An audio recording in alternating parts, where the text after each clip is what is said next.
Wired.com presents The Geek's Guide to the Galaxy.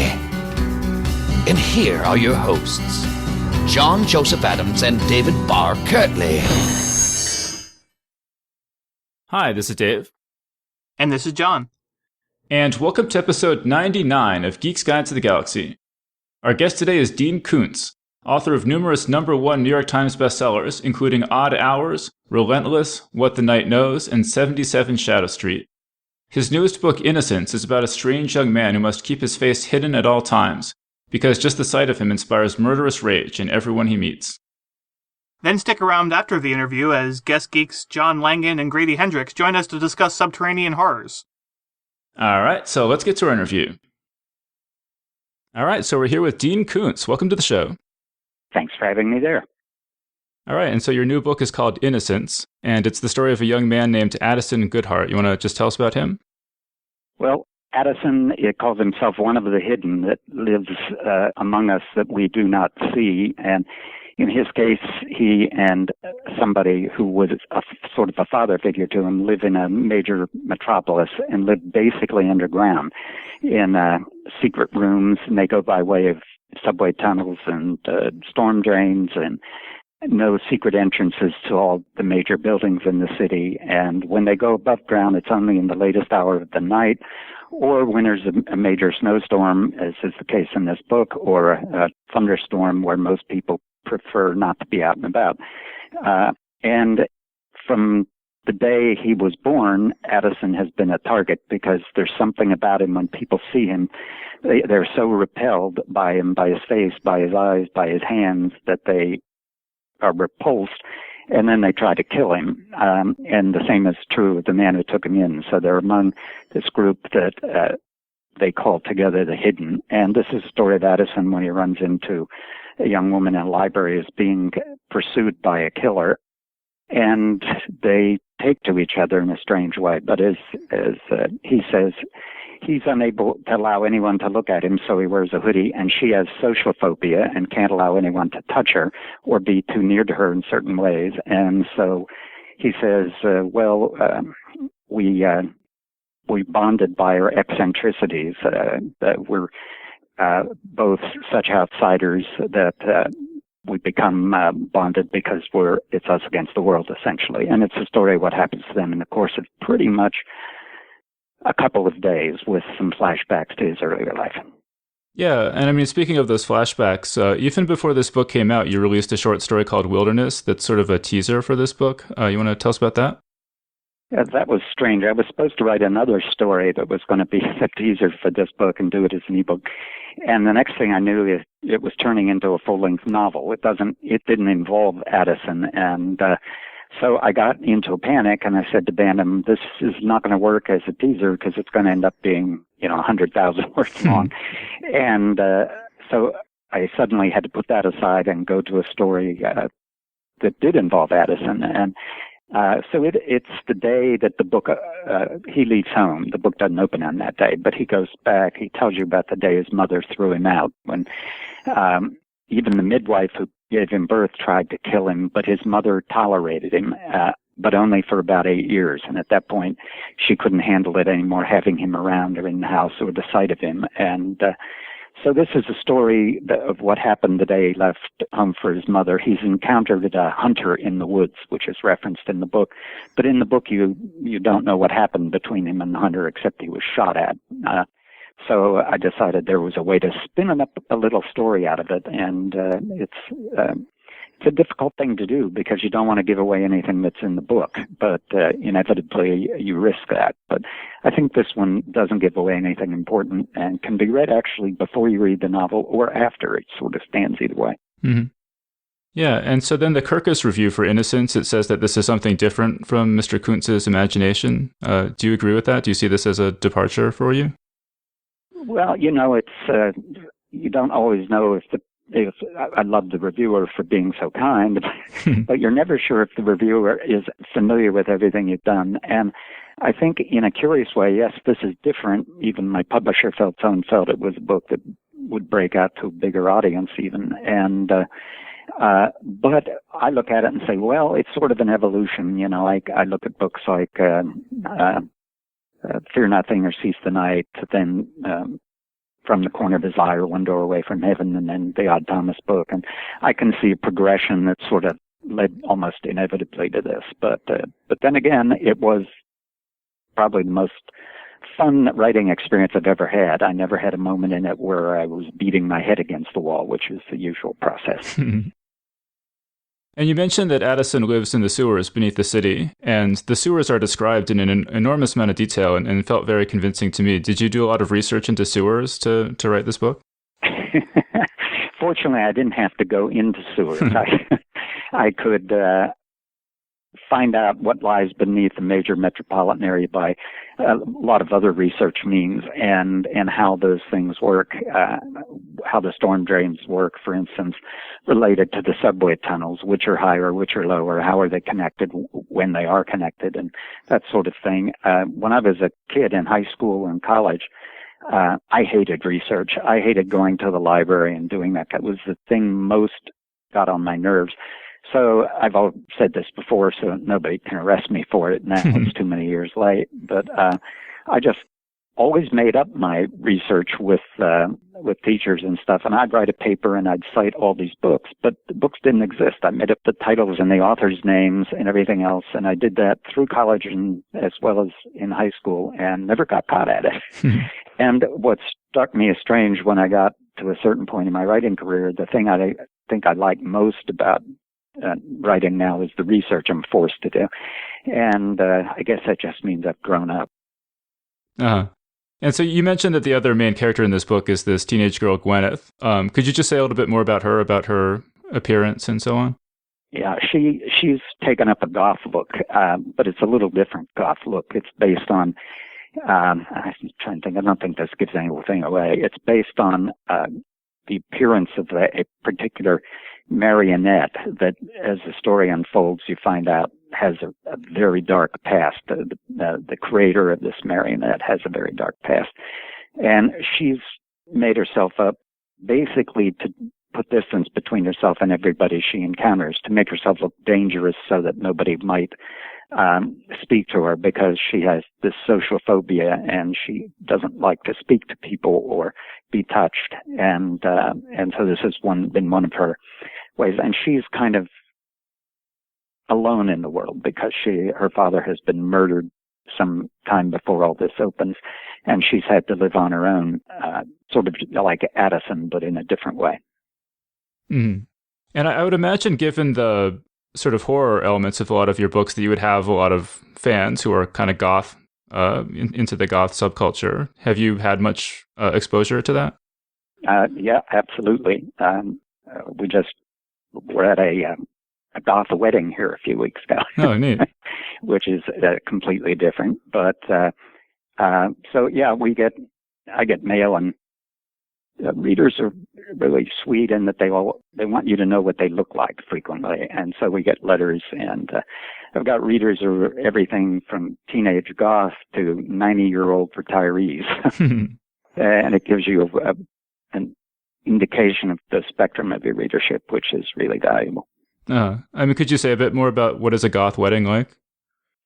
Well, everybody was dressed in black, including the grandmother. I don't think the grandmother appreciated the wedding, but she was dressed all in black, and the bride was wearing, I don't know what this dress is called. It's a Spanish dress that has layers of ruffles that expand out and out, and that you usually see as sometimes in the beginning of a flamenco dance, somebody will be wearing this before they go to something slinkier. And but it was entirely in black, and it was its own thing. All right, great. And you mentioned that Gweneth's father was murdered, and he was murdered in a very interesting way. It was with poisonous honey. Is that a real thing? Easily. What I say in the book was his honey was contaminated with oleander toxins. Oleander is a flowering shrub that grows in a number of states. Generally, they have to be the warmer states or desert states. but it can grow part of the season in a number of others. And it's if bees were to feed only on oleander and produce honey, the honey would kill you. And her father ate this honey, but it was not that the bees fed only on oleander blooms or took only the pollen of oleander blooms, but that somebody injected that into a jar of otherwise healthy honey. And I will give no more of that away. How did you come across that fact that oleander would be poisonous if bees were to make honey out of it? There's a number of things that can be bad if bees make honey from it because it has toxic flowers. Oleander, somewhere way back in the past, or maybe only 6 or 7 books ago, who knows, it all blurs after a while, I had somebody killed with oleander toxin, and when I was researching poisons back then, I was fascinated that here was this shrub that in California on some freeways is grown along the side of the highway in great big hedges, and that one leaf of it or one flower of it can kill you. It's that toxic. It's a number 6 toxicity, which is the highest toxicity level. And so that has always stuck in my mind and been intriguing to me. Not that I'm planning to poison anyone, but occasionally, because people are not aware of its toxicity, they chop it up and throw it in a salad to see what it'll taste like, and it kills them. Or it has been that beekeepers sometimes who are amateurs and don't know, don't make sure what their bees are feeding on, and it has produced poisonous honey before. So it's intriguing. Everything in life is dangerous. Yeah, wow. And so you're known in your books for blending horror and suspense and the supernatural, and that's true of this book as well. Could you just talk about some of the supernatural aspects of this book, the fogs and the clears and so on? Well, there's, Addison sees certain things in the city that the people of the city never see, and there are 2 forms, one he calls the clears and one he calls the fogs, what they really are, and what they're ultimately going to mean. I don't want to dance anywhere near that. It'll give too much away. But he's in the midst of I would say this takes a little bit of a horror trope, but I write book after book sometimes with no horror in it. And this really almost feels more to me like it comes out of a fable or a little bit of a magical realism approach to a story like this. And when I'm doing a supernatural, and it's in this book, it's pretty heavy, but when I'm doing it, I'd most like to do it that it isn't something you've seen before. I don't think somebody told me I did back in the day when I wrote science fiction, and I guess in a way I did, but I've always said I've never written a vampire story, and I've never written a werewolf story. And when I'm doing supernatural, I'm trying to look for some different thing to write, some new approach to it that you haven't seen before. And in this book, the supernatural entities are something you think you haven't seen before, but it might end up that you have, because I'm approaching it from a totally different way. Mm-hmm. Yeah, and it really struck me listening to interviews with you how you've talked about how much resistance you got from publishers to blending different genre elements throughout your career. And I mean, these days it seems like blending genres is the thing to do. Do you still get that kind of resistance from publishers? No, not anymore. But when you go back to the late 70s, early 80s, even later than that, it was considerable resistance to it, not just from publishers, but from agents. And what is this, and how are they going to package it, and which section of the bookstore will it be stuck in? And my attitude with that was always just put it in the fiction section, and don't worry about whether it should be in mystery or horror or science fiction or whatever. But it was tremendous resistance back then, and I can remember when I delivered The Bad Place. It's got horror elements to it. It's got a blend of other things. It's a detective story featuring a husband and wife private eye pair, sort of an update of Nick and Nora Charles for our time. And at the same time, there's something happening in it that's very out there. And There's a moment where these characters actually end up finding themselves on an alien planet. And my publisher at that time, we had been number one on the bestseller list, which first time that ever happened, my publisher in those days called me up and said, because you always know 10 days ahead of the Sunday it's actually published, you're going to be number one on the New York Times. And I was all excited about that. But before I could say a word, she said, but don't get too excited. It'll never happen to you again. And the reason she said that was because of the kind of books. She had several things that she thought would always keep me down. And she was very wise publisher about certain things, but I didn't think wise about that.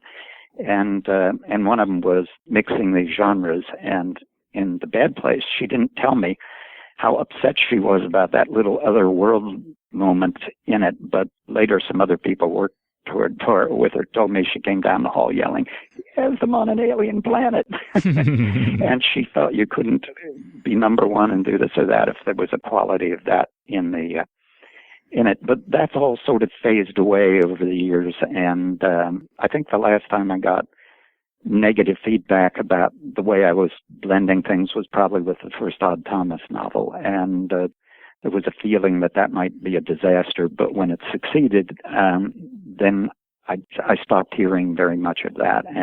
And now people are getting, I think they're so accustomed to it now, it's everywhere in publishing. So, and some things that work best are ones that blend genres. So I don't think there's that resistance anymore. Mm-hmm. All right, great.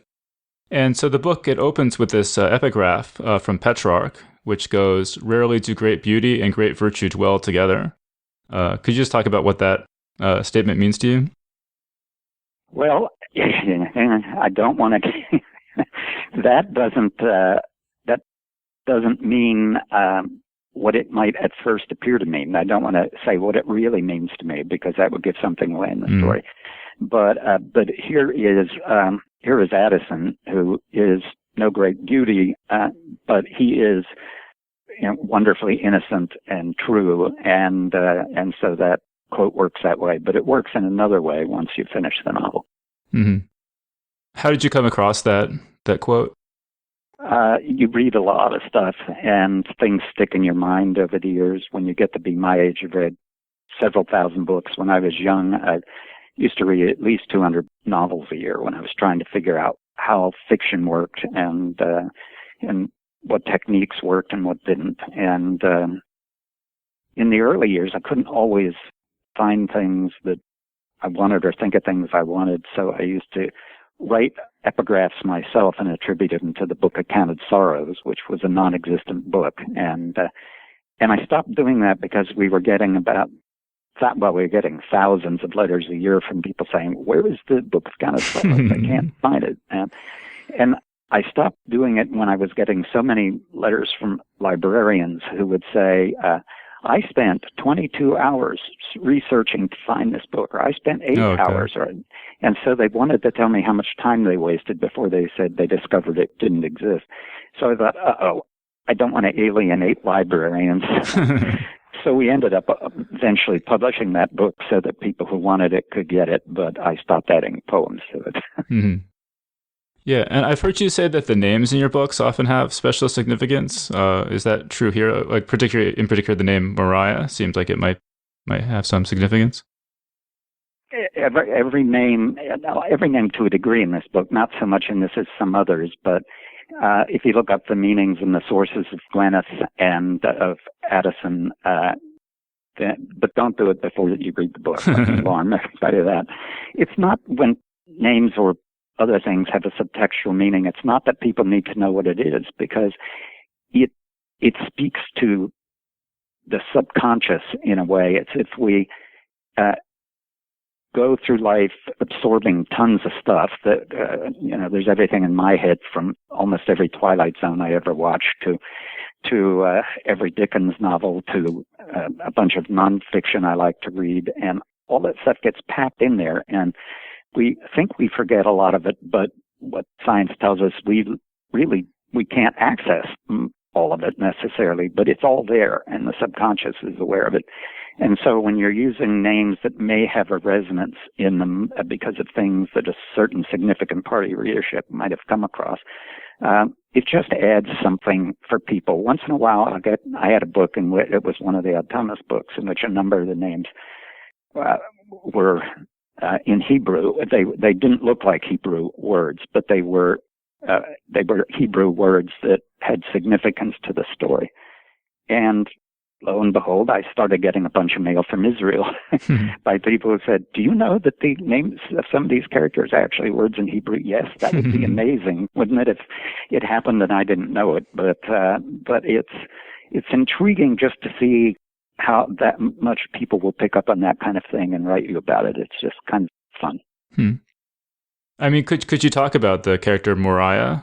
Why did you decide to include her in the story? She's integral to the story, but she doesn't quite appear to be. And there's a number of things in the story that people will probably be reading and thinking, well, what's the point in that? I mean, why do we need to know about that? But you need to know about everything. Why I put it in there, I'd rather people read the story and discovered that, because almost anything I say will give away something else here. Mm-hmm. But I mean, she's a character who's in a coma, and the authorities wanted to disconnect her from life support. And it seems like maybe that ties in with some of your feelings about the world. I've heard you talk about something that you call utilitarian bioethics. Oh, yeah, I wrote a whole novel about that. It's One Door Away from Heaven. My wife and I have worked for years, probably 25 years. Our foundation's primary thing it supports is charities that deal with people with severe disabilities, and one of the key ones is Canine Companions for Independence, where an assistance dog can revolutionize the life of one of these people with everything from autism to paraplegic, quadriplegic, and even to some people who would appear to be in the next thing to a vegetative state. And it's amazing to see that the quality of their life, how it flourishes, how it unfolds when they have an assistance dog. It's a mysterious connection. For instance, there's a girl that I remembered vividly from one of the Canine Companions graduations. She was 11 years old. She had a neuromuscular disease that closes down various pathways in the body. And once the function is lost, the medicine tells us it can never be regained because that neural pathway isn't there anymore. And this girl had developed this disease when she was 7, and by the time she came with her family to get an assistance dog, it wasn't a assistance dog that she could command because she had lost her ability to speak. There's muscles involved in everything, speech and sight, and she would eventually lose her sight, but she had lost the ability to open her hands because they had closed the neural pathway to open and flex your hands had closed, and her hands were like fists. And they were only opened when her mother opened them to wash them every day. And she had lost the ability to walk, so she was in a wheelchair. And she came to that, believe me, this is a little bit of a long story, but it ties to the thing you raised. Okay.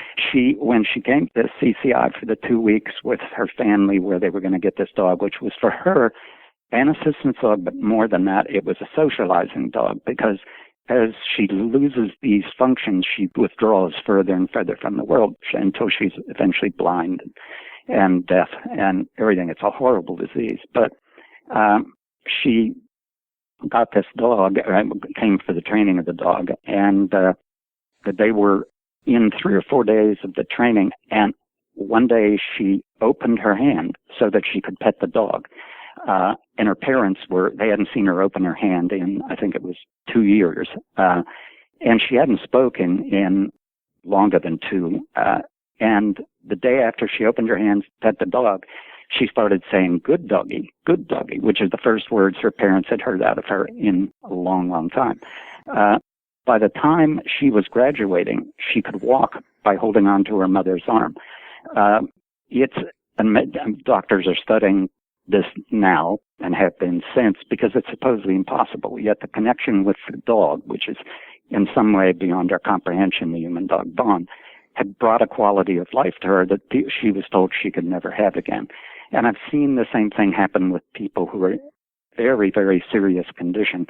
So I'm very reluctant to agree with Peter Singer that you should be allowed to kill children with disabilities or kill them by not giving them antibiotics when they get infections.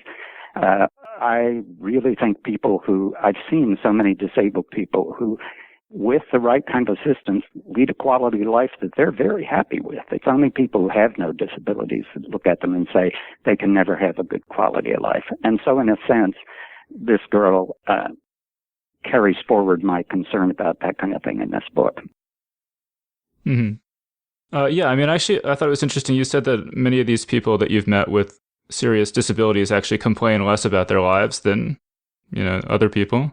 Yet it's to the extent that I've met and gotten to know, to one degree or another, hundreds of people with severe disabilities, and it is always striking to me. I've never heard one of them complain. I was once head of a writers group that everybody had about 450 members, and every day I got complaints. My agent just did this to me, or my publisher just did this, and I'd been around long enough to see that anything they were complaining about had happened to me probably 10 times over.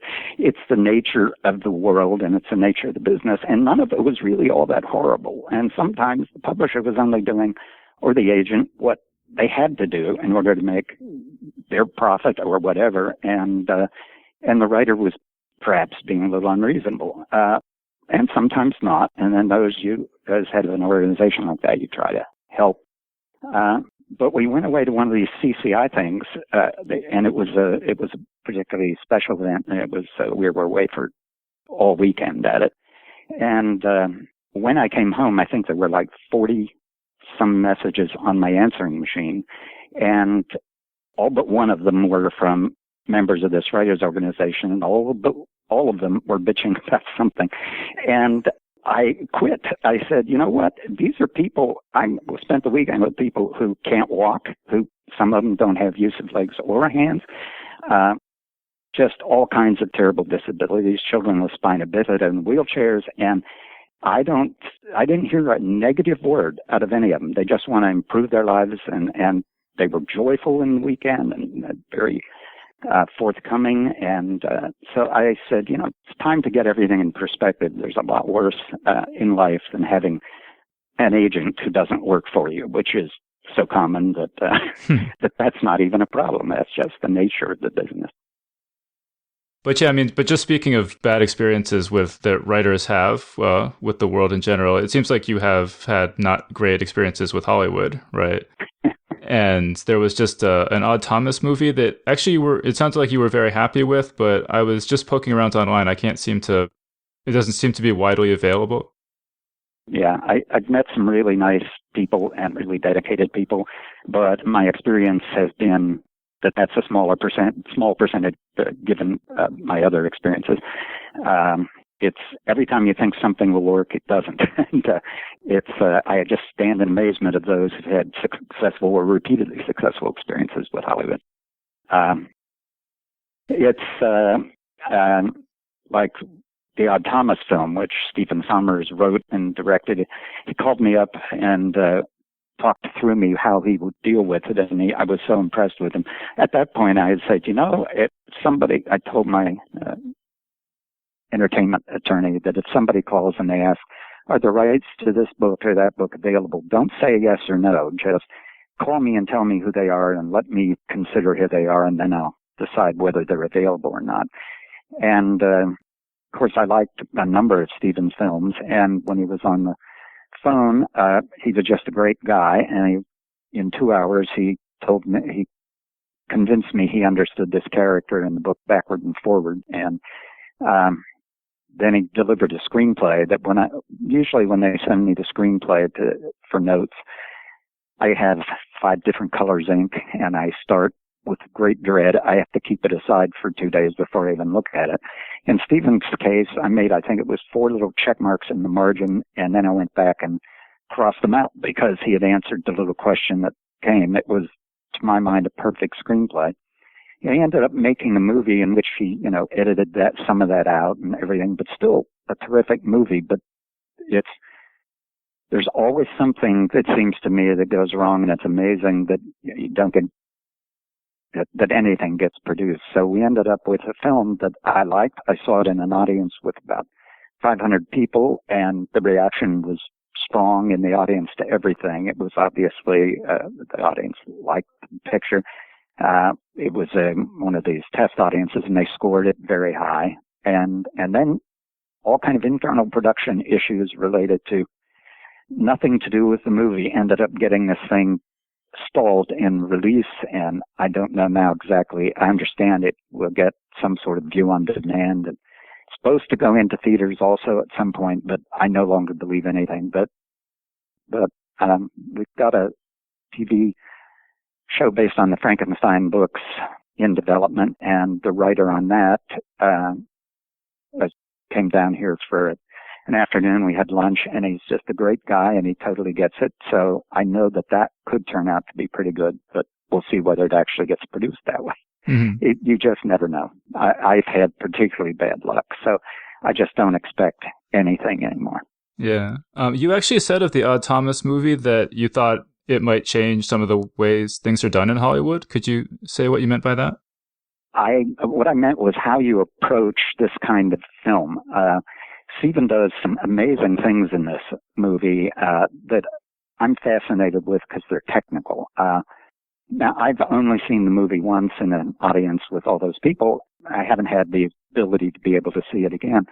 But I said to him after, I've never seen transitions done the way he does them many times in this movie. And I thought when you see how he approaches this kind of story, it's different than he's ever approached it before. And it's incredibly sophisticated in its technical expertise and the cutting of scene to scene and a number of things like that. And that's what I meant. I thought if anybody, once they saw this and some of the things he was doing and the economical way in which he was doing things and how seamless it was, that it would change the way other directors might approach this kind of scary film. But maybe I'm totally wrong about that. I'm not wrong that he does a magnificent job, but, you just never know how. It has to be out there in theaters first and succeed before it affects other people. Uh-huh. I mentioned that this is primarily a show for science fiction fans, and I know that you were a big science fiction fan as a kid. Could you just talk about sort of how you got into science fiction and what role it played in your childhood? Well, I was born into a very poor household, and my dad was a violent alcoholic who held 44 jobs in 34 years, and there were periods of time that he wasn't employed by anyone, and he often punched somebody out, which is a very bad way to get a job advancement. But if it's your boss, you're punching out. And so there wasn't much in the way of money, and there was no money for books.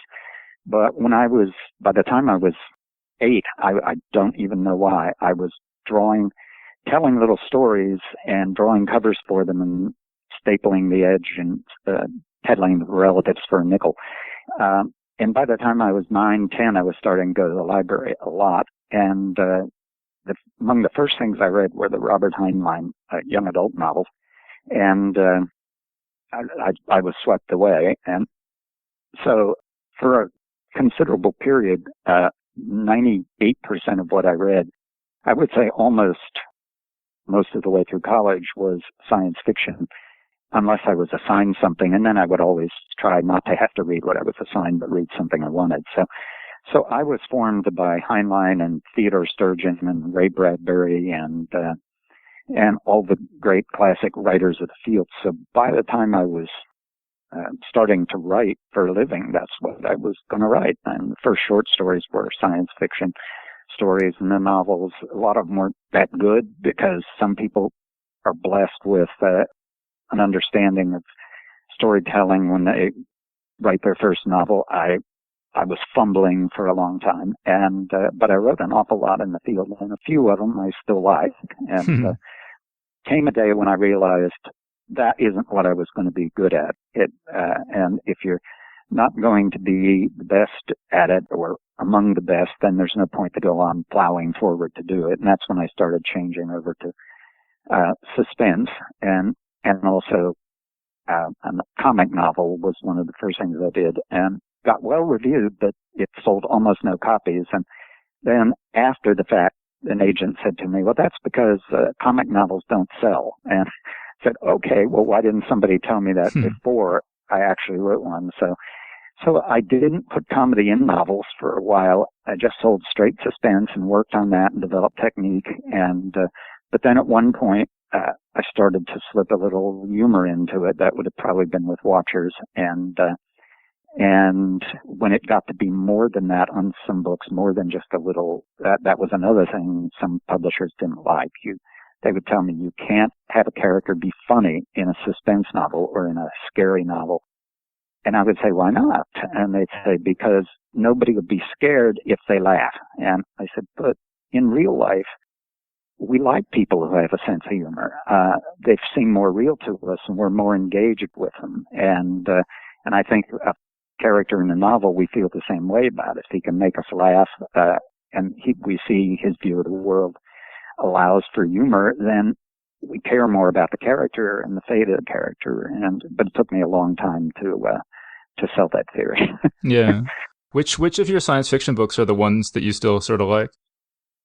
I did a book called The Flesh in the Furnace, which I still think I would go back, and there's nothing I wrote from that period I wouldn't go back and rewrite. But that book I remember fondly, and I liked the original Demon Seed, but I eventually did completely rewrite it, and I liked it much better in the rewritten version.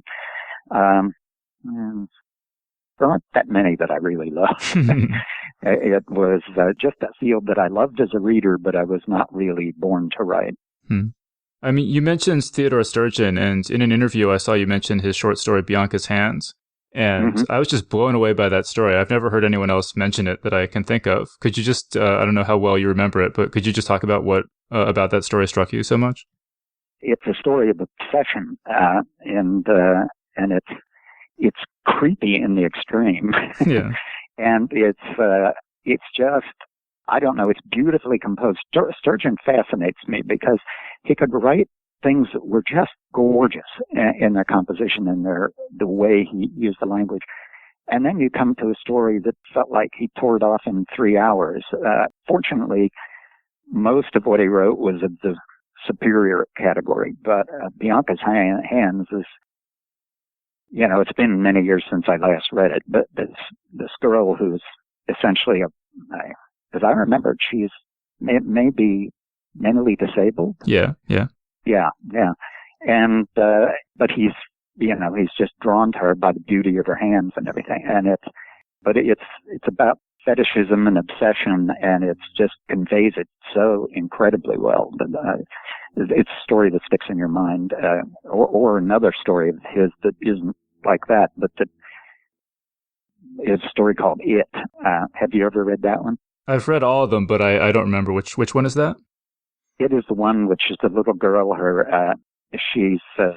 There's this creature that comes alive around the remains of some guy that was killed in the woods, and the body's been missing, and it gets a spontaneous kind of life that is generated in it, and it stands up in the forest, and it's just one of the most scary stories I've ever read. Not up there with A Good Man is Hard to Find by Flannery O'Connor, but awful scary. And he just had that way of doing things that were different. It may be my admiration of Sturgeon, although it's also just the way I feel about life, that so many of my characters are outsiders, or in one degree or another are not, in the center of society. Somebody like Odd Thomas who lives on the edge of things, or Chris Snow, who's can't go out in light of any kind, and I don't tend to write about mesomorphs like Schwarzenegger or people who have great skills with every kind of weapon imaginable. Mostly I write about gardeners and fry cooks like Odd, or people who have mundane jobs but get caught up in extraordinary things. And I think maybe some of that had to do with Sturgeon. Do you still read much science fiction these days? I don't read as much of it as I used to. For one thing, I read so much nonfiction anymore. I've always loved reading science, so if there's a new book about quantum mechanics or chaos theory or this or that, it's first on my list. And I find the older I get, I tend to be doing that more. I don't do it to get ideas for fiction. I don't think, because I just enjoy it so much. But and sometimes history is intriguing me more than fiction. So, but I still, from time to time, read in the genre. Mm. I mean, you mentioned that you started this story related to Innocence that kind of ballooned into its own novel. What's the status of that? Well, I sent a couple chapters to my publisher and said, "What do you think of this?" And I never do that. I'm always worried to let anybody see anything before it's completely finished. But they were expecting a story, and I said, I'm going to have to put this story aside. It's called The City. And they liked it so much that we shifted releases, and a book called Secret Forest that was originally coming out next summer will come out in 2015.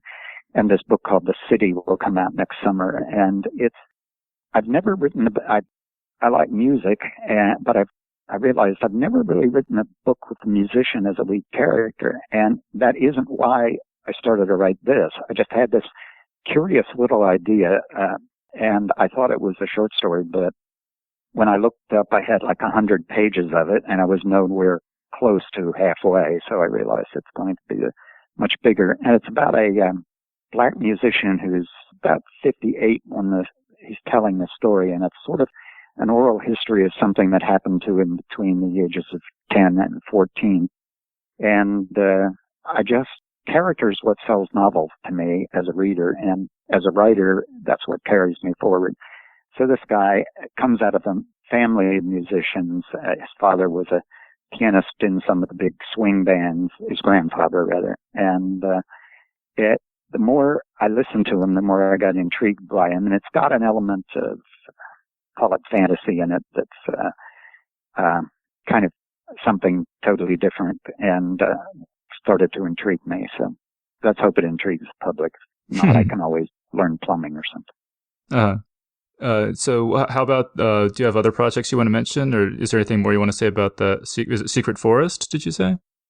Secret Forest. There's a character in Velocity she's a walk-on. She has a short scene or two at the beginning of the book, and then I think it's past halfway, she has a major scene. Her name was Ivy Elgin, and she fascinated me because it's kind of, I didn't even know what it was about her that fascinated me, except that she seemed to have a very unusual relationship with nature, and that's all you tell in that book. She has a big scene with the lead late in Velocity when he's trying to uncover this or that, and she's kind of a blind alley, but I got so much mail on that scene and that character, and never before has a walk-on character generated thousands of letters.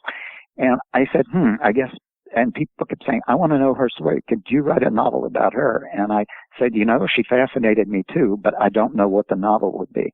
So years passed, and one day when I wasn't even thinking about it, there was this idea for Ivy Elgin going on this kind of journey into strangeness, and the book came together. Obviously, it had been cooking in the subconscious for a long time, but it just suddenly came together. And other than that, I'm writing, well, not right now because I'm finishing The City, but as soon as I get that done, I will write the last of the Autonomous books, and that I'm going to enjoy, but it's going to be dismaying too, because writing from Odd's point of view for me is like just listening to somebody. It's a joy. I laugh out loud at things he says as if I didn't write them, as if I'm listening to somebody say them. So that'll be bad. But I got a number of projects in mind. Who knows? You plan certain projects, but as you get to the point where you're ready to write them, something else occurs to you that you might want to do more. And at that point, you just go with whichever idea is the most intriguing at the moment. Yeah, yeah. And I guess just one last thing I wanted to mention is I was looking over your website, and you have your own podcast that you do. And, since obviously anyone who's listening to this is a podcast fan, I just want to let people know that, if they want to hear more of you, they can go check out your own podcast. Do you just want to talk a little bit about your podcast and what kind of things you cover? We did that a few years ago. The Phantom sent somebody here, and we recorded a bunch of different things, little stories, things that have happened to me, and I can't even remember now which ones I recorded. So anybody can go there and see what they are, and they're basically all related to the writing life and stupid things I did, or stupid things that were done to me, or simply stupid things that happened. So yeah. Well, I guess since I just listened to them, I'll recommend the one where you talk about alien abduction. And some of your Hollywood stories had me laughing out loud. I can. Some of the Hollywood stories, every time I do public speaking, I have to throw in a few Hollywood stories, and I never run out of them. So it's kind of sad. But it's on the other hand, it's funny in retrospect. There's so many things in life that weren't funny at the time. Sometimes these Hollywood meetings where you want to strangle everybody in it, and then you get about a day or two down the road, and it starts to strike you as very funny. So, but the day may still happen when I have some film project that I don't end up making a joke of. We'll see. Oh God, yeah. Well, we certainly wish you the best of luck with that. And I think we're going to have to wrap things up there. But we've been speaking with Dean Koontz, and the new book is called Innocence. So, Dean, thanks so much for joining us. Thanks for having me there. You take care. And that was our interview. So thanks so much to Dean Koontz for joining us on the show. And as we mentioned, for our panel today, we'll be discussing subterranean horrors. And we're joined by two guest geeks.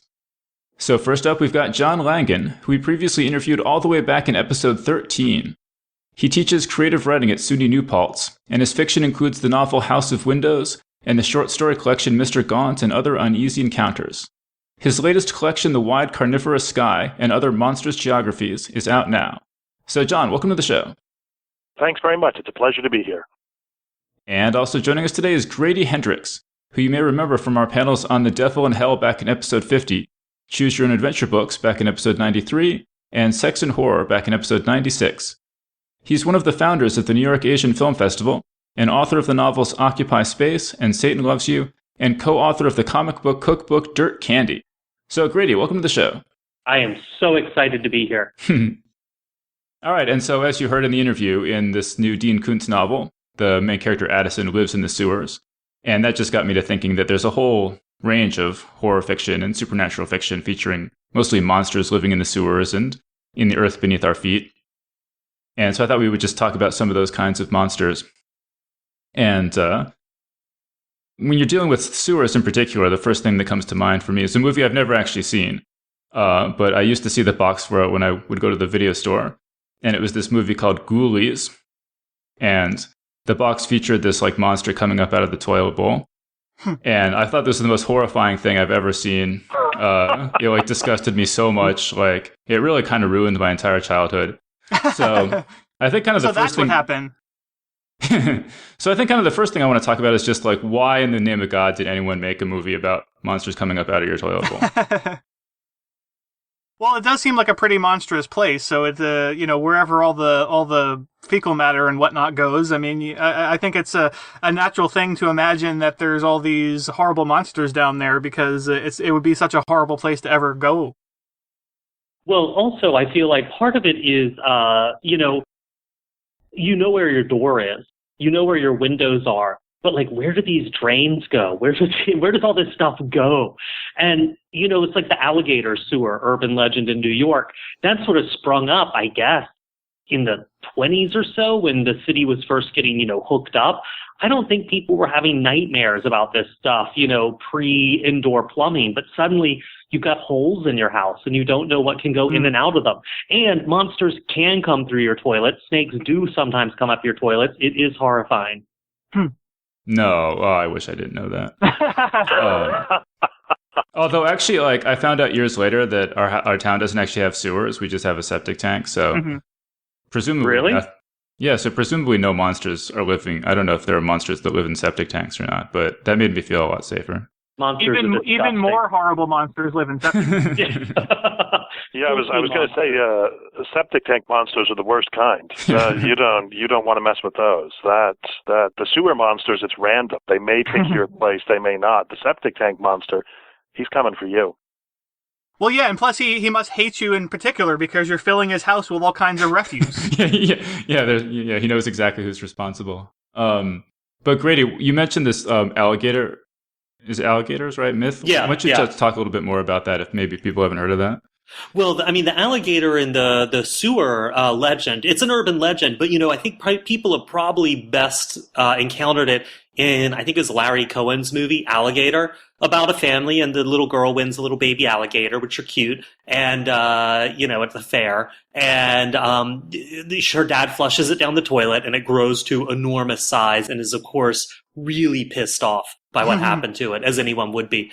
But, this is an urban legend, and from what I've heard, it stretches all the way back to like the 1920s in New York, that alligators live in the sewer and, are hungry for human flesh and feces, I guess. Well, have you guys read the Harlan Ellison story, Croatoan? Yes. Yeah, absolutely. Yeah. Well, John Langan, why don't you talk about that? Well, yeah. What's interesting is that the alligator in the sewer story shows up in Thomas Pynchon's first novel, V. Which, although it was published in the early 60s, is set in the mid-50s.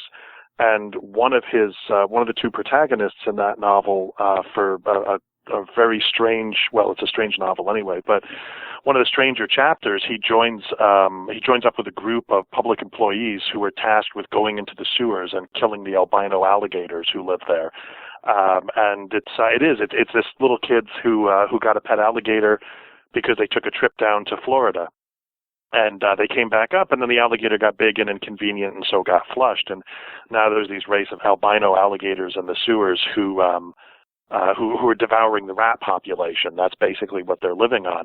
Interestingly, in that novel, the alligators are presented in a pathetic way. They're down there in the darkness, and they may be huge, but they're basically they're miserable. This is a miserable place for them to live, and all they really want is to die. So they're quite happy to be shotgunned by the protagonist and his colleagues. And I sometimes wonder if when Harlan wrote Croatoan, if that something of that novel might not have been in his head as well, because I think the alligators in Croatoan are albino alligators as well. Although I suppose it just makes sense, right? If you had alligators living out of the light, they would, develop or wouldn't develop the appropriate pigmentation. But yeah, one of the things that I think Harlan's story is a particularly fierce and almost a moralistic story in a way. The protagonist of that story is a guy who engages in casual unprotected sex with all sorts of women. And when they get pregnant, because he doesn't seem to believe in birth control, he has a couple of friends that he calls to perform abortions on the women, and then the fetuses get flushed. And those fetuses don't die. They meet up with the alligators and ride the alligators around. It's just, sort of surreal and nightmarish. It's a horror story, surreal and nightmarish imagery that he comes up with. The guy ventures down the latest woman whom he's sort of coerced into having an abortion, insists that he go down to the sewer and retrieve the fetus, and so he agrees to humor her, and then he's taken by the alligator riding proto-humans, and it's presented in very moralistic terms. This is payback. What all these terrible things that he has done, that he's been part of, are all coming back to in a wonder to get him and to devour him. That's like just such vintage Harlan Ellison. There's so few writers that can write stories the way he does, and I mean, he's basically unique. I mean, you read a Harlan Ellison story, and it's like, yes, this is Harlan Ellison, but it was funny because that was published in the magazine of fantasy and science fiction. And I mean, FNSF has published plenty of horror over the years, but I mean, that's such a horror story. It's like, I can imagine someone casually picking up FNSF, not really knowing what they were in for, when they turn the page past the table of contents and find that as the first story in the issue. But I mean, like that story felt to me like he was definitely in like full on Dangerous Visions mode when he wrote that one. You know, it's like, it feels very much like one of those, like it would have been at home in one of those anthologies. And I mean, obviously much of his stuff does, but that one in particular felt like that to me. Just cause I mean, I can imagine, I mean, it was published in 1975. I mean, geez, I mean, abortion is a touchy issue now. I mean, I can only imagine it was even more so back in the 70s. I'm actually curious, John, do you think as an editor that story would have been picked up today? I mean, because it's abortion, but I also think even more horrifying to an editor, it's like toilets and poop and all that stuff. Well, I mean, I would definitely publish it today. I don't know about anyone else. And if Harlan was open to the idea of online publication, I would be tempted to go reprint it in Nightmare. I actually had never read it until just earlier, prior to this panel, because it's not in the Essential Ellison for some reason, and most of what I've read of his is in there.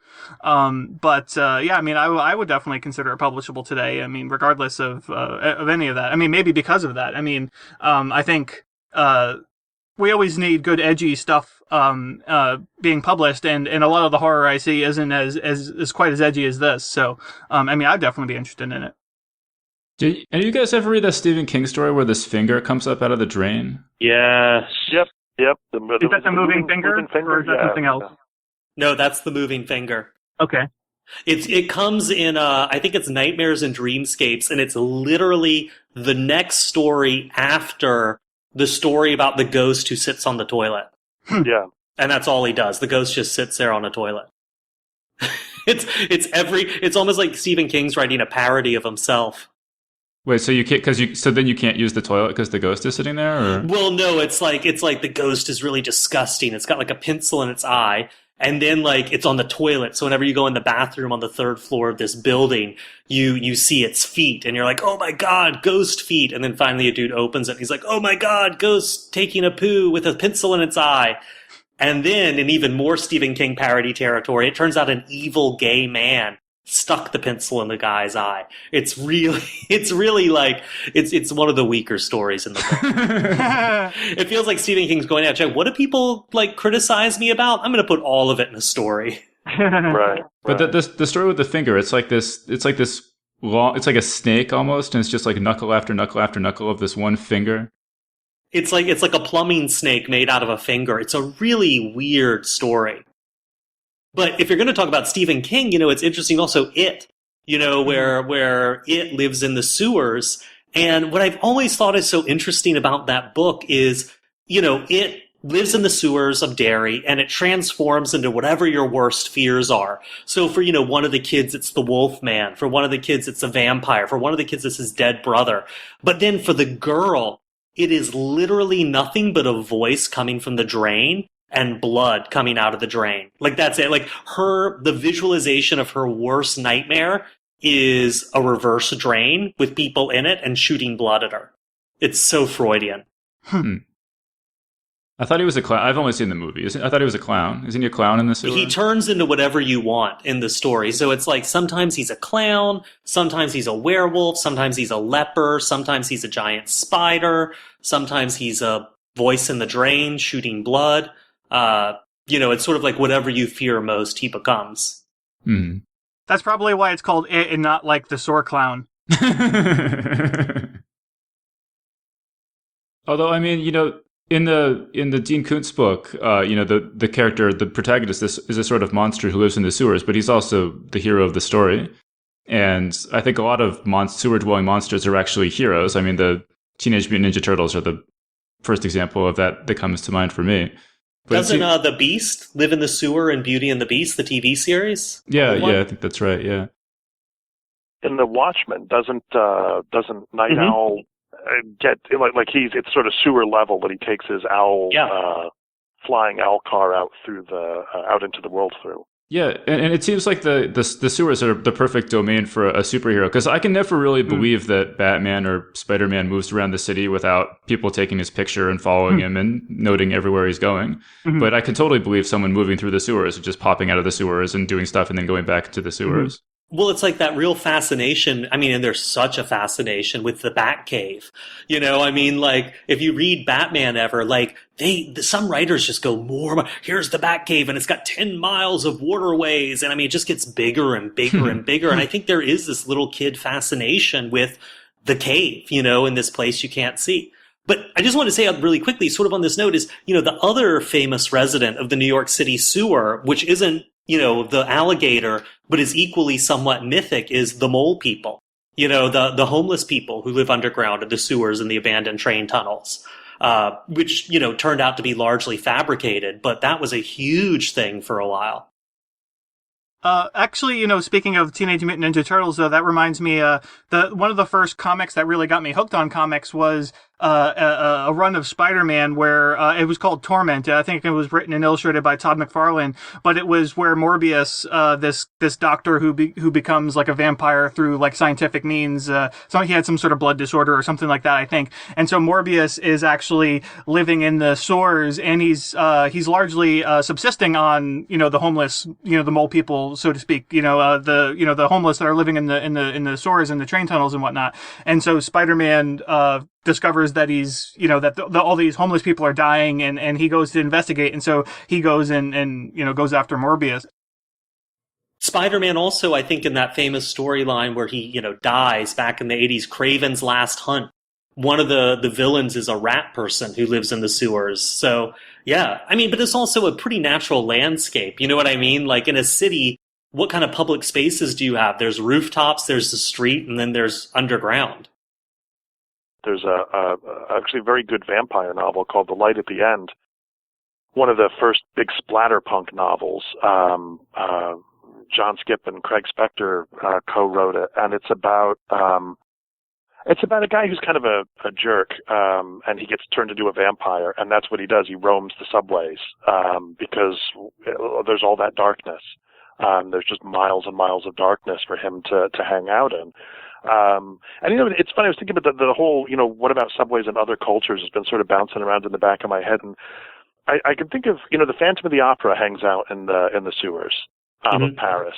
And he's certainly, he's a sort of an anti-hero kind of figure. He does terrible things, but we understand that we understand why he's done terrible things. It's all for love, blah, blah, blah. And there's also, there's a Japanese film, and I can never remember the name of this film.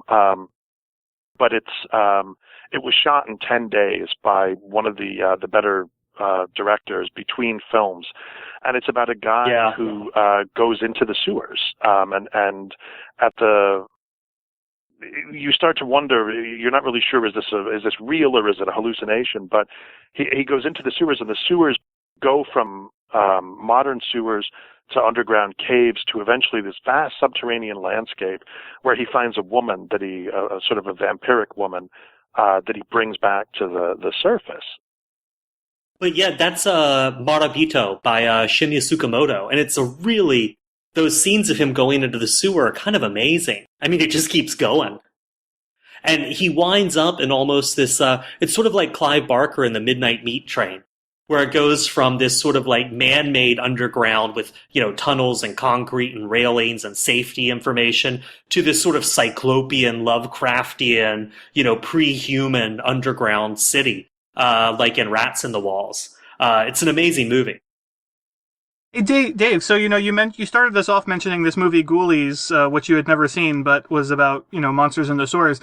And have any of you guys seen this movie Chud? I mean, I remember that in sort of the same way that, Dave, you were remembering Ghoulies. Like, I remember seeing the covers of it, and I'd never seen the movie either, but it was also a movie about monsters in the sewers, right? Yeah, cannibalistic humanoid underground dwellers in the sewer, to be exact. Is it any good, or do you guys want to talk about it, or is it? I love Chud. I mean, it's a great '80s horror movie, but it's basically homeless people start disappearing, and who cares about homeless people except for a few people who work in shelters? And what it turns out has happened is the government has been dumping radioactive waste into the sewers of New York, and it's turned homeless people into cannibalistic humanoid underground dwellers who are eating other homeless people who live underground.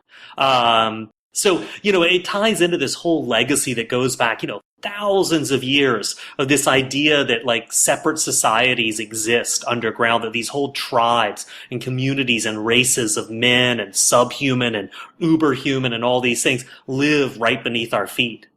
Mm-hmm. Well, that kind of reminds me of the mutants in Futurama who all live in the sewers. And it's been a long time since I saw this episode, but as I recall it, there's an episode where they kind of worship this giant toilet bowl, and stuff gets flushed into it, and then that leads to a different layer of the sewers, and that they don't even know about. It's like it's sort of like a Turtles All the Way Down kind of thing, where there's just sub-layer after sub-layer of the sewers that are each their own kind of world.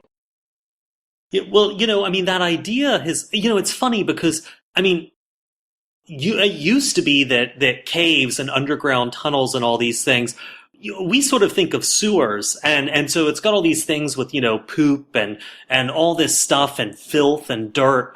But caves and underground places used to be really, really spiritual. The Pythagorean cult back in ancient Greece, they would actually go down into caves and have these visions and come back up with these mystical visions. And, people believe, or Celtic legend is the race that spawned the Druids, that the Druids sort of served to some extent, all emerged from underground. I think the Iroquois have a folk tale about how they emerged from underground, the Hopi. There's this huge thing that underground is where you go to have transcendent visions. It's where you go to be more spiritual. So the sewer thing is really late, and it's really an interesting sort of subversion of this long-standing tradition. Of that what was underground was another, you're not just ascending into the heavens towards God and enlightenment, but you're digging down into the earth, either towards hell or towards, enlightenment. In Tibetan Buddhism, Shambhala, the pure city of divine knowledge, there's some strands of Tibetan Buddhism that say it's an underground city. Yeah, and I would pick up and say, if you go to the Odyssey when Odysseus, he goes underground to talk to the dead, to seek wisdom. And it's interesting. It seems to me that in one of the books of the Hebrew Bible, Saul, when he goes to the witch of Endor, it's to bring up the prophet Samuel, to bring up his ghost, and Samuel says something to the effect of, why did you disturb me? I was sleeping in Sheol, and the land of the dead. This is a sort of pre-heaven, hell, or whatever, or differentiation, but it's just, no, when you're dead, you go under the ground, literally, but also sort of metaphorically, to go to sleep. You can be resurrected or woken up, I suppose. I think it's when you get, at least Western culture-wise, it seems to me it's when you get really something like the Aeneid, when Aeneas goes underground, when he goes to the underworld, that's when you really get an underworld. Interestingly, there's still paradise is still underground, but it's differentiated now. There's the good part of the underground and the bad part of the underground, and you want to be in the Elysian fields. You don't want to be in Tartarus. And then, of course, someone like Dante just takes that to an extreme, where hell is this massive cone just dropping down into the center of the earth, and it just gets worse as you go down. Well, it's interesting because in Mayan culture, I'm not up on my Mayan folklore, but I'm pretty sure the land of the dead, there was one of them. It was called Xiobaba, I think. Xiobaba. And it was a series of caves full of traps and tricks and snares, and a dog would lead you through them. When you die, this dog would sort of be hanging out, and you'd follow the dog, and there'd be all these obstacles and horrible things, and you wound up coming to this column next to a bottomless underground lake, and you would dive in, and it was sort of like the Mayan equivalent of a black hole. No one knew where it came out or when it came out or what was at the bottom, but that was sort of where you went when you died. And what's amazing is a few years ago, down on the Yucatan Peninsula, they found this series of caves. I think it was 14 interlocking caves.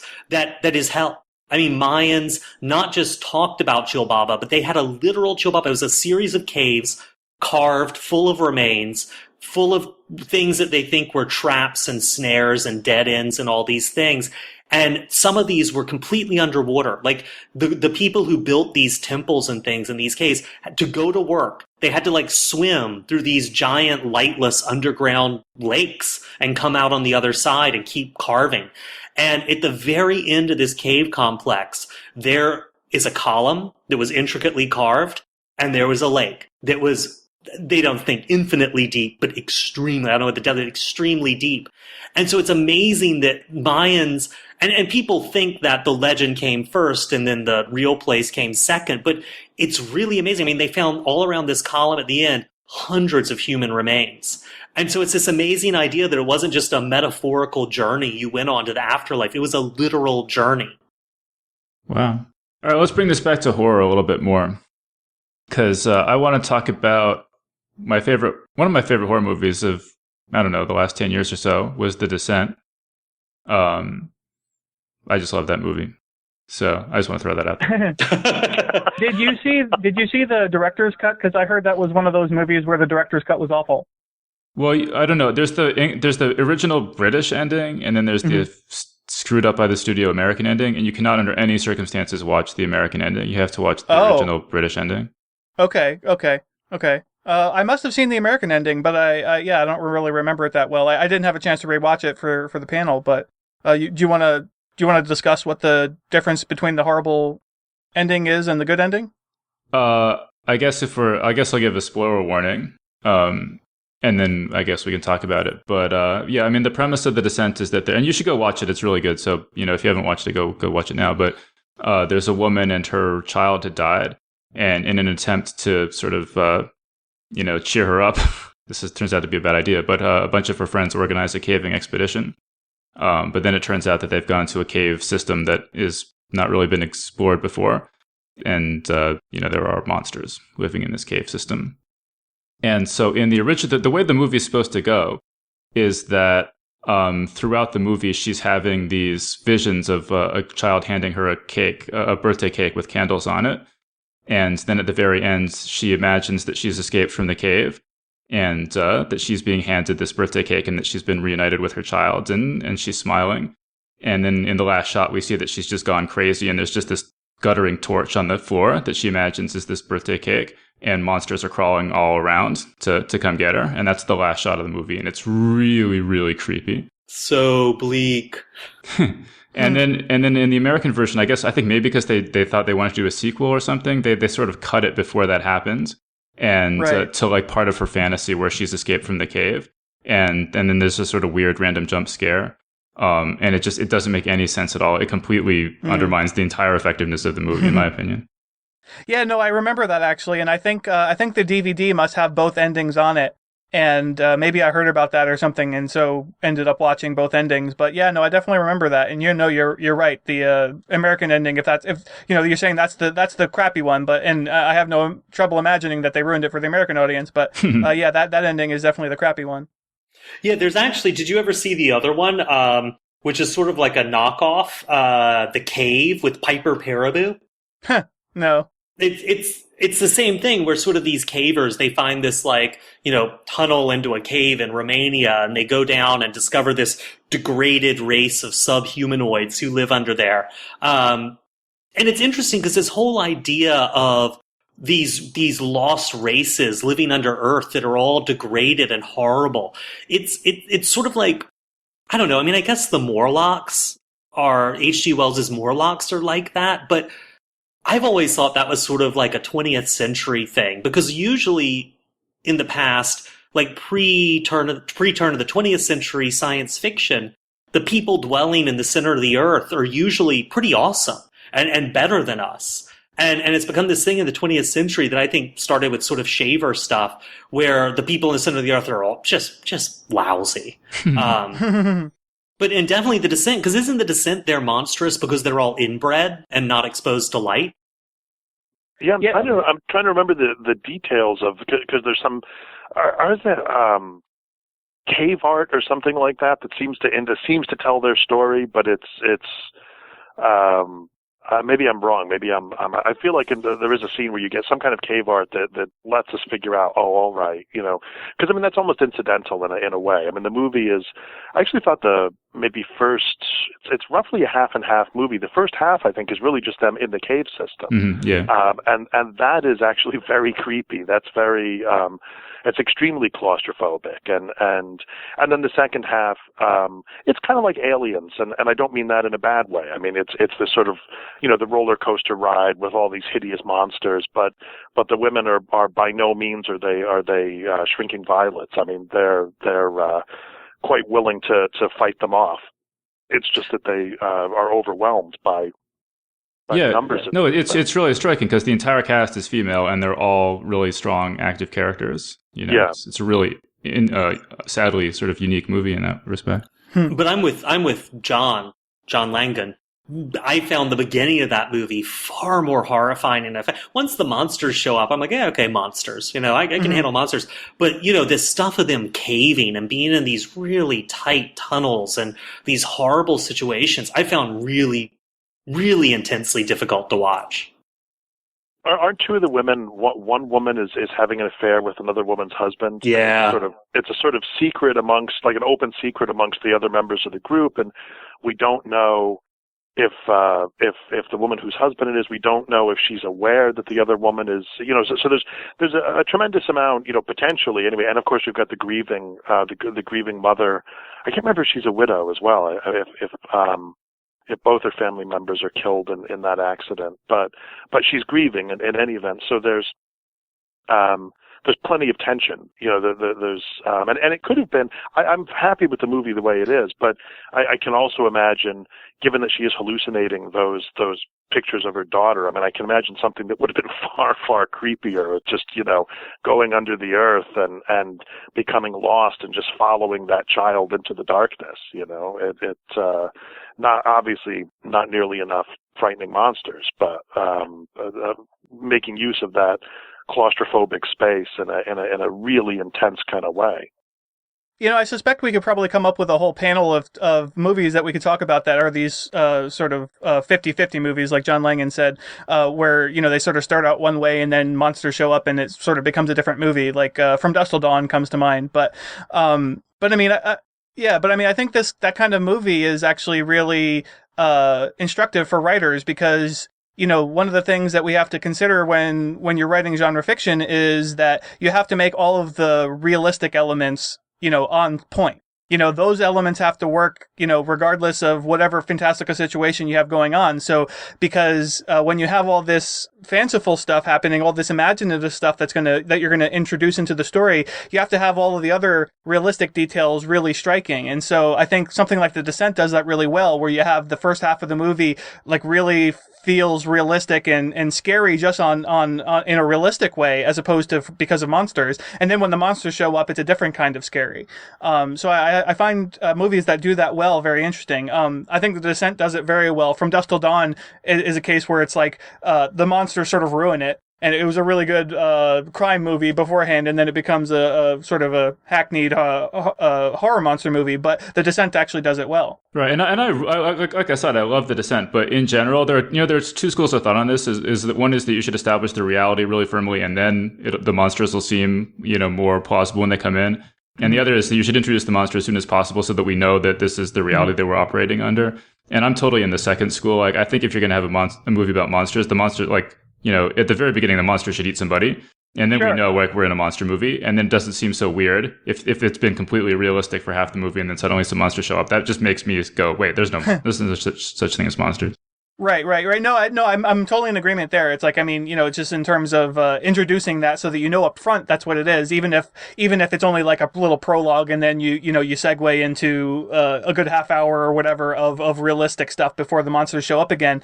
But it's yeah, I mean, it's always a tricky thing to balance. Although on the other hand, with movies, it's almost impossible for you to actually go see a movie and not know that there's going to be monsters in it, because you probably would have. The reason you're seeing it is because you saw 100 trailers that gave away half the movie, including all of the great monster shots. Mm-hmm. Well, this is not to get off on this too far, but I've always thought that sort of movies and this whole idea that popped up in the 70s of 3-act storytelling and all this stuff is one of the worst things to happen to the horror genre. Because when you look at the older stuff like M.R. James and even Lovecraft to some extent, the issue wasn't the people interacting with the monsters. The issue was the story was more mood and atmosphere, what's real, what's not real. And then an encounter with this guy, you see it. You just see it, and that's almost enough. And it's, with 3-act structure and all this, this escalating stakes and all these things. And I feel like it so undermines what horror can be so good at. And it's become very one note where almost so much horror becomes an action movie with monsters.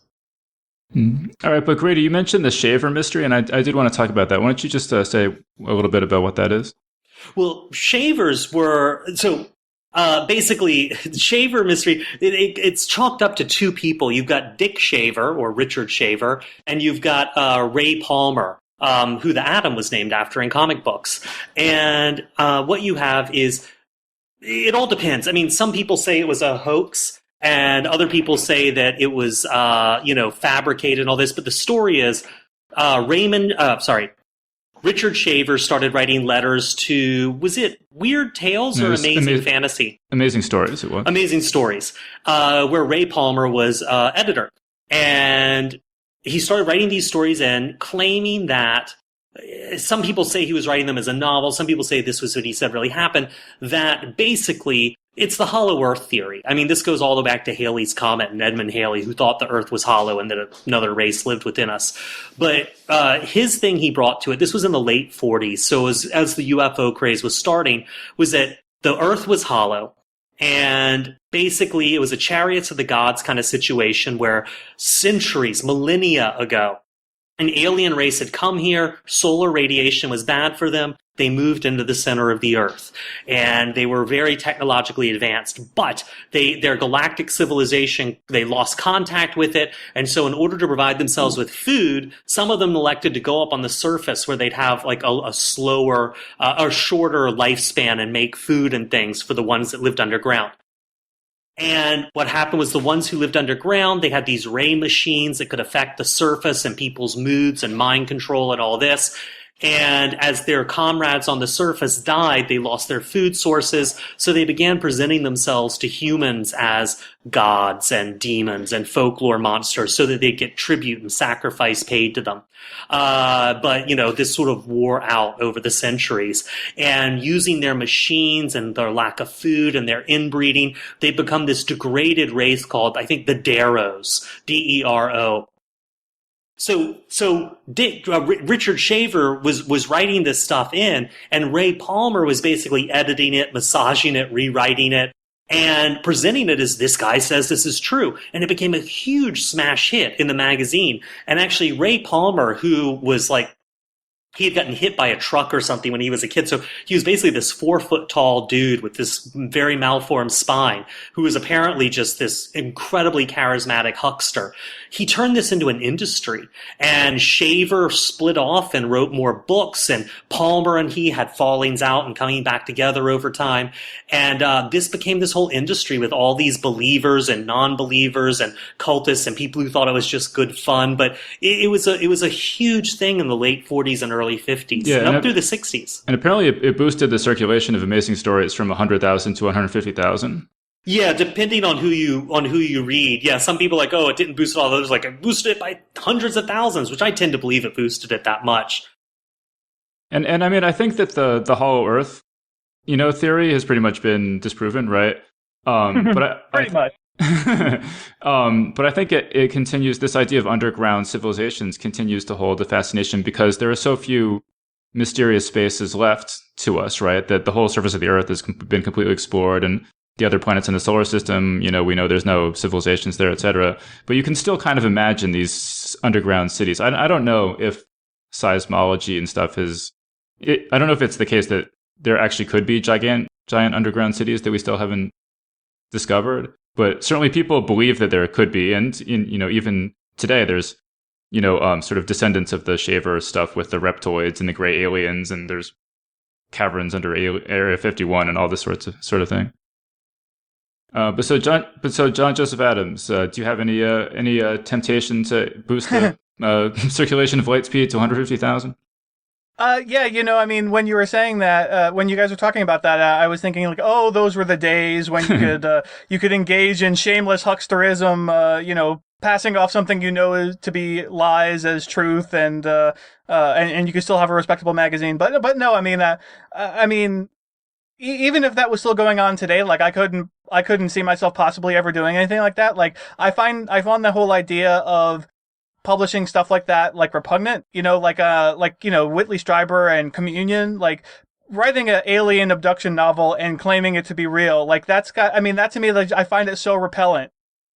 Yeah, well, I think in Strieber's case, there seems to have been. I mean, he was. I may be wrong about this, but I'm pretty sure that he was the guy who claimed as a young man that he had been at the University of Texas. Was it when? Who was the guy who went up on the water tower and started shooting people? And he claimed that he had been present for that.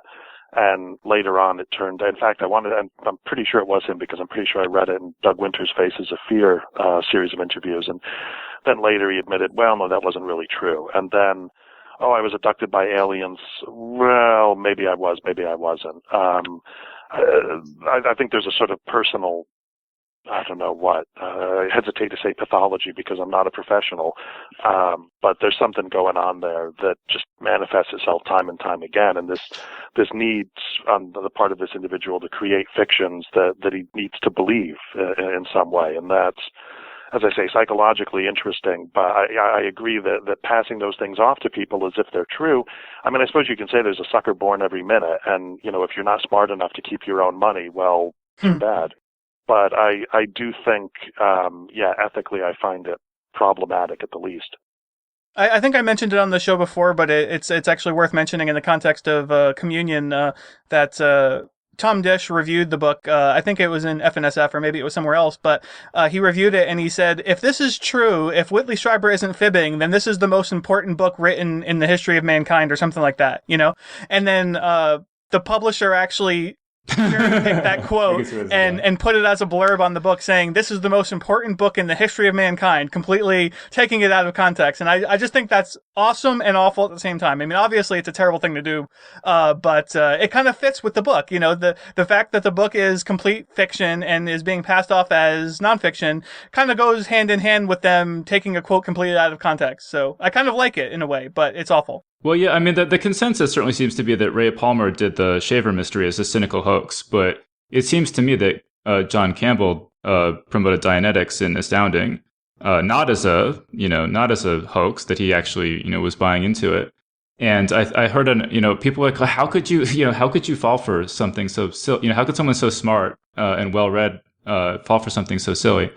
And one explanation I heard of that is sort of what you're saying, is that, I think a certain type of personality is just susceptible to the appeal of having discovered the most important thing to have ever been discovered in the history of the world and be the one who brought it to light, right?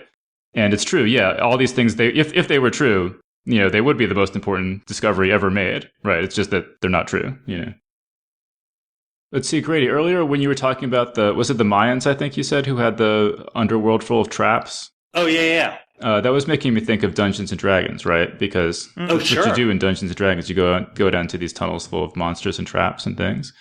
And I had this weird realization a couple of years ago where I've played so many computer role-playing games and pen and paper role-playing games as well, that 95% of the time you're underground in some maze, right? And I kind of thought like, well, there must be some. I must have spent more time staring at like moss-covered brick walls, right, than like pretty much anything else, right? And you think that like of all the things I could have spent my childhood staring at, right? There's like kittens and I don't know, sunshine and stuff like that. Like, why did I choose to spend so much time staring at cavern walls, right? I mean, I must have spent years of my life staring at cavern walls cumulatively, right? So, yeah. I mean, there must be some deep appeal to that. I don't know. What do you guys think about that? Well, it's adventure, right? I mean, it's, and I mean, I think part of the reason that it ends up happening so much in games, in role-playing games like Dungeons and Dragons and whatnot is just, I mean, at least on the computer, I imagine it was a lot easier to animate that stuff back in the day. nowadays, like we have things like Skyrim, it's a lot easier to have like this big open world, and you could do all kinds of you can do all kinds of scenery and stuff, and it'll look cool. But like back in the day, it was really hard to make any of that look interesting. So I mean, I think as the going down into the subterranean tunnels, it was which were often somewhat nondescript to walk around. At least that's part of the appeal from a designer's point of view. But I mean, I think for the player, I mean, it's an adventure. It's scary. It's got elements of all these different things in it. It's got the adventure that we want out of fantasy fiction, and it's got the scary stuff that we like in horror fiction. Because who knows what's living in the dark. So. Well, and also, Dave, you said earlier, well, could there be underground cities and all this? Absolutely. I mean, that's one of the things. Like, it is an adventure. We have no idea. I mean, Xibalbá, the Yucatan series of caves that was the Mayan hell, no one found that. No one had a clue it was there until the 2000s. I don't know if you guys have ever heard of the temples of Damanhur in France. I'm sure I'm pronouncing it wrong. But I think it's right on the border of France and Italy, or near the Alps. Basically, in the 2000s, there was this police raid on this sort of communal living thing in a house in the middle of a town. This was not in a field. It had a small yard in the middle of a town. The police did this raid. It was a tax evasion thing. They opened a door and walked down into a series of underground temples and caves, and basically a city that is 20 times the size of Big Ben. That this guy and his 12 or 13 sort of like fellow believers had dug. They'd started digging in 1978.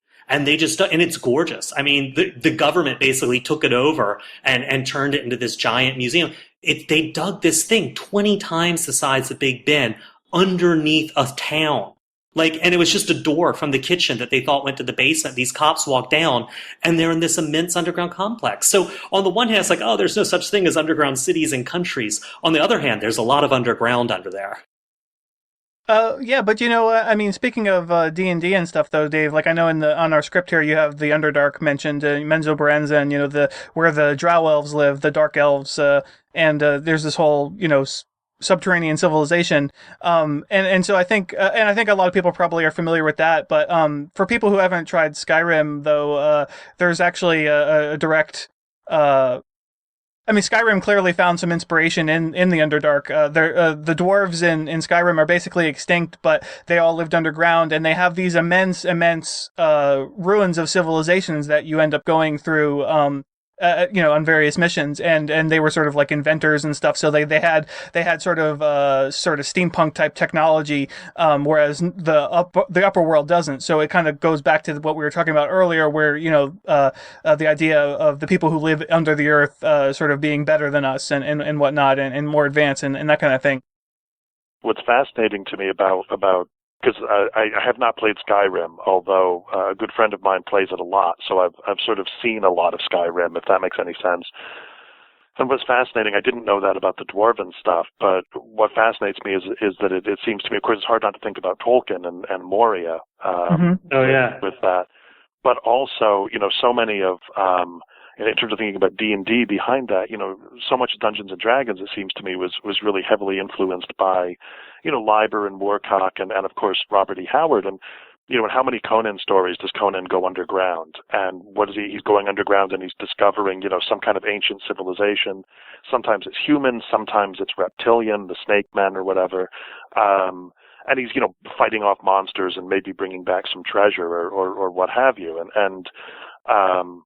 It's one of the things about both of those worlds, both Howard's world and Tolkien's world, that I find really fascinating for all their sort of surface differences is that there's this sense of tremendous antiquity in those narratives, right? And that, that what we're reading about in The Lord of the Rings, is only the latest in this history that goes back tens of thousands of years, and ditto in Conan. Conan is incredibly far removed from us, but he's also incredibly far removed from someone like King Kull, who came before him. And especially for Robert E. Howard as an American writer living in the plains of Texas in the 30s, a place that, as far as a European descendants go, is still relatively newly settled. He's it becomes a way of expressing his awareness of the cultures that came before him, indigenous cultures and what have you. I thought it was funny, speaking of Dungeons and Dragons and stuff, that they're actually they introduced a monster called the Darrow in the first edition Monster Manual 2. Taken from Dero. Yeah, well, they have it as Derro, but it's clearly a reference. Oh, wow. It's clearly a reference to the Shaver mystery because it says these Darrow make raids on the surface to kidnap humans for use as slaves and food, and some among them, called savants, possess magical and psychic powers which they can use to influence people's minds. They are said to have a main stronghold deep underground where they plot the overthrow of humanity. So it's very clearly, a reference to the Shaver mystery. Yeah, and I mean, they're basically just the dwarven equivalent of the Drow, right? Like they live in the Underdark or whatever, like with the Drow. I'd never heard of them before. Oh, okay. I'm pretty sure that's what they are. I mean, they're just like dark dwarves. I heard somebody suggest that like every culture basically has a legend about dwarves, of like stocky people who live in caves and stuff, and that this is some distant ancestral memory of Neanderthals or something. Mm-hmm. I don't know if what anyone thinks about that, but I thought that was interesting. Yeah, I don't know. I mean, what do you call it? H.G. Wells thought that Neanderthals gave us a sort of racial memory of monsters, of trolls or something like that. I'm always kind of leery of the whole racial memory thing. Peace, Frank Herbert, but I'm not really sure whether I think could it be again anthropologically that if you were to go back and in the same way that you can reconstruct ancient languages, sort of trace them all back to one mother tongue, so if we went back to a certain point, might it be true? Maybe, I guess, but remember a few years ago when they discovered the hobbits was it Indonesia, right? And everybody was so excited, and what was funny about it was I'd see that people were like looking at it as, oh my God, this confirms Tolkien. I was like, no. But a few years ago, every fall at SUNY New Paltz, we do a symposium on H.P. Lovecraft's works. We talk about his stuff, read fiction sometimes, what have you. And anyway, we were I had a guy come up to me, this young guy, really big, muscular guy, lots of tattoos, and very soft spoken. And he said to me, just Lovecraft put so much thought into these things. They all kind of link up, and don't you think maybe he was onto something? And I just said no, but because I just think it's cruel to say, well, maybe. No, he wasn't. He was a writer making stuff up, but there is this desire to see these fantastic structures that we love so much. No, and I know people who think that Lovecraft is true, and it makes a weird kind of sense because in Lovecraft stories, people pick up the horrible truths about these monsters in their dreams, and that Lovecraft had really vivid dreams, so people are like, oh, well, he really was picking up truths about these awful monsters, and et cetera, et cetera. But no, it's not true. But anyway, but speaking of Lovecraft, I mean, that makes me think of Laird Barron, who's a fantastic horror writer, who's a good friend of yours, and you had mentioned that there are some stories of his that maybe feature kind of underground images. You want to talk about that? Sure. Yeah. I mean, what I was thinking of most specifically was Laird's first full-length novel, the Croning, the climax of which takes place underground, but which throughout the novel there are a number of subterranean moves, a number of moves beneath the surface, and it's a novel whose protagonist has gaps in his memory. Not just he's an older man, but it's not as simple as Alzheimer's. It's parts of his memory have been repressed, have been. I don't want to say whited out because they're still there under the whiteout. If you can just scrape off the whiteout, you'll be able to see what it is. And of course, the things that he's forgetting are terrible things. And what ultimately happens, his going beneath the surface at the climax of the novel, without wanting to give away too much, but his going beneath the surface, the literal surface of the land, results in access to full knowledge, to full memory, and it's while he's in that space underground that he's also able to a portal opens up where he's able to see one of Laird's inventions, this monster or being called Old Leech, which is sort of a giant worm, a monstrous leech, a monstrous worm-like creature. And of course, what is a worm? What is a subterranean creature? A leech is not technically subterranean, but I guess it's subaqueous, right? I mean, they live under the water. But there's that use again of you dive under the surface, and what do you get under the surface? You get knowledge, and you get a knowledge of the self, and also a knowledge of the universe, of the greater scheme of things, which is both of which are ultimately really horrifying. And there's one of the things the novel ends with, I guess, is sort of a question of maybe ignorance really is bliss. I guess Lovecraft brings that up right at the beginning of the Call of Cthulhu, where he says, "Man, knowledge sucks." In essence, he says it's the best thing that we don't know everything. It's the best thing that we don't know how bad things really are. And at the climax of Laird's novel, his character gets to find out how bad things really are, and they're very bad indeed. Have you guys heard of the Gonfeld effect? No. Why don't you tell us what it is? So Gonfeld effect is basically this idea. Well, it's not an idea. I mean, it's an actual thing where if you're exposed to a single color field, as in complete blackness or complete whiteness or complete orange or whatever you want, that what happens is you're not getting any visual information in from your eyes. And those synapses keep firing though. And they keep trying to process visual information that's not there. And people have done MRIs on people exposed to the Gonfeld effect or the Gonfeld fields. And what they happen is they still have visual processing going on in their brains. So it's something that you find a lot with people who go to completely snowed in areas like Antarctica or high mountain regions where you get a lot of white in your visual field, where it could be all white or during a whiteout. And what happens is you begin to hallucinate. It's why the Pythagoreans used to go into caves to get these transcendent visions. It's why probably we as a species believe that monsters live underground and in dark places, because when we go there, we see them. All right, cool. So we should probably start wrapping this up. I just had a couple other examples I want to mention quickly because I have a funny quote for Tremors. But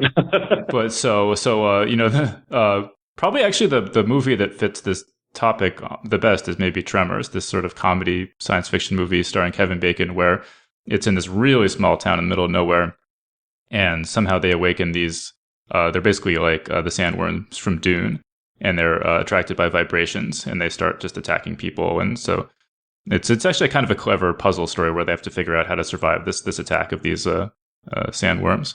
But I just came across this funny quote where it says that Kevin Bacon had made a string of flops at this point, and he was convinced that this movie Tremors was going to destroy his career.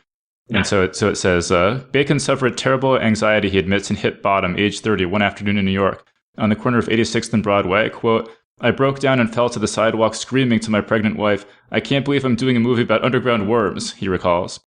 The fact that the sci-fi comedy Tremors came to emerge as a cult classic would have been cold comfort at the time. You don't get lower than underground worm movies. I was just going to say, it's interesting you mentioned sandworms, because that sort of also brings all this stuff together in science fiction.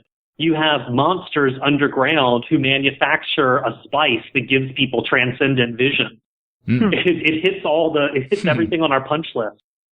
Well, and I mean, speaking of underground worms, actually, the other thing I wanted to mention is, like, this is not a good movie at all, but Men in Black 2. There's one thing I really like in that, which is the giant worms that sort of run around in the subway tunnels. And there's this really funny shot in the movie where Will Smith is riding. He's trying to get control of this giant worm that's running around in the subway tunnels, and it just like roars through this subway station, and everyone's just looking at their iPhones and stuff. They don't pay any attention.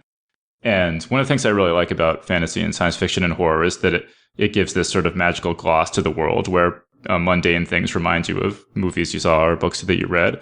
And now whenever I'm in a subway station and a train just goes roaring past, I always think of these giant worms running around in the subway tunnels, and it kind of makes me smile. I have the exact opposite reaction. Whenever I'm on a train and like it's taking forever, I always think it's going to turn into Midnight Meat Train, which is so anxiety inducing. And, just for what it's worth, we would have talked about The Burrowers, which is this great Weird Western movie directed by J.T. Petty, but we just talked about it in our Weird Western panel. So if you want to hear us talk about The Burrowers, check out that episode. And John, we mentioned that you have a new book out, a new collection of stories called The Wide Carnivorous Sky and Other something geographies. Wait, hold on a second. Monstrous geographies. Monstrous geographies. The title just goes on and on. Do you want to just tell us a little bit about that before we let you go? Sure. Yeah, it's my newest book. Several stories were published by John Joseph Adams. It often long after the deadlines for them had passed. In fact, most of the time after the deadlines had passed. It's really a series of monster stories. It's in each story I to a certain extent sat down and thought, okay, well, vampires, what can you do with those? Actually, in that case, John had told me, I'm doing a vampire anthology, and I was like, I'll write a story for you. And then it was, okay, well, how can you do something with the vampire that's not the same old, that's not just Count Dracula, whom I love dearly, but, how can you do something different? And there is at least one subterranean story in there, a story about ghouls living under the city streets of Albany, New York. Does that have a political subtext? It probably should, but no. It's just that I hate all. I shouldn't say that. I went to Albany when I was a kid for less than perfect reasons, and just had a really miserable time there. But again, there's a subterranean, actually a couple of subterranean moments in the story, and in those cases, the narrator of the story, it's one of the few first person stories in the collection. The narrator confronts himself in essence, like in being underground, he discovers the sort of the depths of his own character, and depths in the negative sense of the word. But yeah, it's available for Kindle, so there you go. There's still hard copies available. There's a beautiful cover by Santiago Caruso. There's a beautiful, beautiful artist, and who I'm just absolutely over the moon about the cover that he turned in. And there's a foreword by Jeff Ford and an afterword by Laird Barron. So the afterword by Laird is a scurrilous story about me, which is not true in the slightest. So if that doesn't get people to buy the book, but I don't know what will. And if this book's a big hit, you should do a follow-up called like The Deep Carnivorous Earth or something. Exactly. And the whole book would fit our panel topic today. Or it could be the Deep Vegetarian Earth or something like that. Just invert the Deep Satisfied Earth or something like that. It's the Deep Vegan Earth or something. All right, so I think we're going to wrap things up there. So big thanks to John Langan and Grady Hendrix for joining us on the panel. And of course, big thanks again to Dean Koontz for being our guest today. A special thank you as well to Leonid Levchenko and Kurt Donaldson for becoming subscribers number 61 and 62. Kurt Donaldson also became our second listener, along with Jason Lind, to be making monthly payments to the show via PayPal. That's obviously a huge help, so thank you so much to Kurt and Jason for doing that. And to see a list of all our subscribers, visit our website at geeksguideshow.com and click on subscribe. Also, my short story Power Armor Love Story, which originally appeared in the John Joseph Adams anthology Armored, is now free to read online in Lightspeed magazine. On our Facebook page, listener John Katz writes, "Brilliant story. Romance, time travel, and murder. What's not to like?" So you can go read that now at lightspeedmagazine.com. Or if you'd prefer audio format, the story is also available as episode 272 of the Drabblecast podcast. Alright, so that was our show. Thanks everyone for listening, and we'll see you next time. The Geek's Guide to the Galaxy is a production of Wired.com. For more information about the show, visit geeksguideshow.com. To learn more about your hosts, visit johnjosephadams.com or davidbarrkirtley.com. Music and voiceover produced by Slipgate 9 Entertainment. If you enjoyed this program, tell your friends. If you didn't enjoy it, tell no one. Thank you for listening.